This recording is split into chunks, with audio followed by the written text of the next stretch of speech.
Assalamualaikum warahmatullahi wabarakatuh. Alhamdulillah wassalatu wassalamu ala rasulillah, amma ba'd. Para pemirsa dimanapun Anda berada, pada kesempatan ini yang akan kita bahas adalah tentang ilmu sebagai kunci peradaban. Ma'asyiral muslimin, para pemirsa dimanapun Anda berada, ilmu berasal dari kata alima ya'lamu ilman. Sedangkan orang yang alim itu disebut dengan isim fa'il atau subjek. Sedangkan objek pengetahuan disebut dengan ma'lumun. Maka al-ulama, ulama adalah jamak daripada alim. Artinya kalau alim satu orang berilmu, sedangkan ulama banyak orang yang berilmu.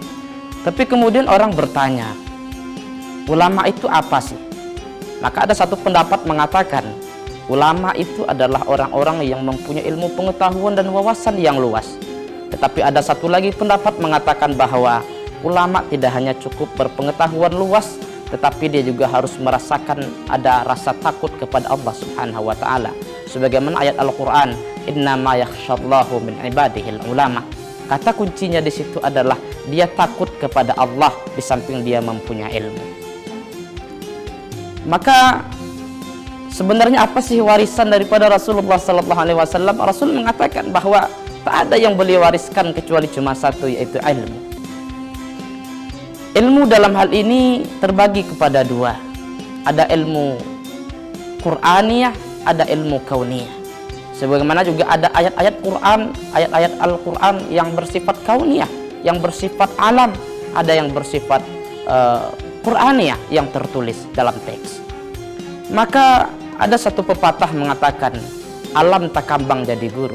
Itu adalah ilmu-ilmu kauniyah. Artinya segala alam sekeliling kita itu jadi guru, jadi ilmu bagi kita. Islam sangat memuliakan ilmu, sehingga sering dikatakan, bahkan dalam satu firman Allah Subhanahu wa taala, yarfa'illahu alladhina amanu minkum walladhina utul ilma darajat. Orang-orang yang mendapat ilmu ini, yang mempunyai ilmu ini, selalu ditinggikan derajat oleh Allah Subhanahu wa taala. Maka kunci sebenarnya dari sebuah peradaban itu adalah ilmu. Sehingga lahirlah kemudian tokoh-tokoh dahulu kala, misalnya dinasti Abbasiyah. Lahir para tokoh-tokoh hebat. Misalnya katakan seperti Al-Farabi, Al-Kindi, Ibnu Sina, seorang bapak kedokteran. Lahir kemudian orang-orang hebat bahkan di negeri-negeri kita. Itu karena ada ilmu pengetahuan yang dia bawa. Dulu teman-teman para pemirsa dimanapun berada, ma'asyiral muslimin yang berbahagia, dulu Barat berkaca atau belajar kepada Islam karena saking banyaknya tokoh-tokoh muslim itu yang berpengetahuan, mempelajari agama secara mendalam, mempelajari ilmu-ilmu alam secara mendalam. Nah sekarang pertanyaannya adalah, seberapa besar, seberapa banyak orang-orang muslim itu yang mau membaca, yang mau mempelajari pengetahuan, yang mau belajar.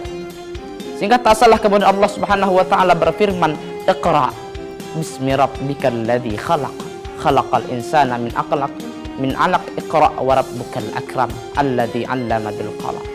Iqra, kata Allah, bacalah.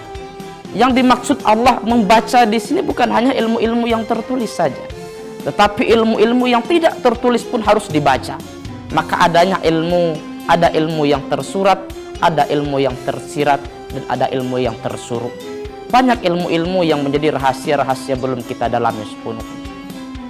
Ilmu Allah itu luas, sehingga saking luasnya ilmu Allah Subhanahu wa taala, tak ada satupun makhluk yang dapat menandinginya.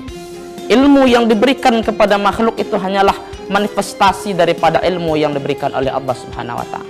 Baru sedikit saja yang diberikan oleh Allah Subhanahu wa taala. Oleh karena itu, para pemirsa dimanapun berada, bahwa kunci suatu peradaban itu adalah ilmu. Dengan ilmu, banyak orang yang bisa mengangkat harkat derajat martabat keluarganya. Dengan ilmu dan pendidikan, banyak orang yang bisa mengangkat harkat negara dan bangsanya. Dengan ilmu, seseorang mampu menjadi orang-orang yang benar-benar khasyah kepada Allah, yang takut kepada Allah, orang-orang yang mampu menjadi inspirasi bagi orang lain. Maka sebenarnya hidup ini apa sih? Sebagaimana pepatah mengatakan, laisal hayata bi anfusin turattiduha, innal hayata hayatul ilmi wal adab. Sebenarnya yang dimaksud dengan hidup itu bukanlah menghirup nafas keluar dan ke dalam, tetapi ilmu itu harus dengan ilmu yang penuh dengan ilmu dan adab. Begitu pula dengan ada orang yang mengatakan bahwa segalanya hal serba materi, semua diukur dengan materi, bahwa materi yang paling penting katanya. Padahal tidak. Kalau kita kaitkan dengan materi, sebenarnya apa sih itu pakaian? Laisa thawaba bi aswabi tuzinu biha, inna thawba thawabul ilmi wal adab. Yang pakaian itu bukanlah pakaian yang menghiasi badan kita, tetapi yang pakaian adalah pakaian dengan penuh ilmu dan adab. Maka kunci ilmu, kunci peradaban adalah ilmu pengetahuan. Dan harus diingat lagi para pemirsa, kunci daripada ilmu yang lebih tinggi adalah adab. Maka kata Imam Syafi'i, al-adabu fawqal ilmi, adab lebih tinggi daripada ilmu. Mungkin demikian, mudah-mudahan bermanfaat bagi kita semua. Barakallahu li wa lakum. Wassalamualaikum warahmatullahi wabarakatuh.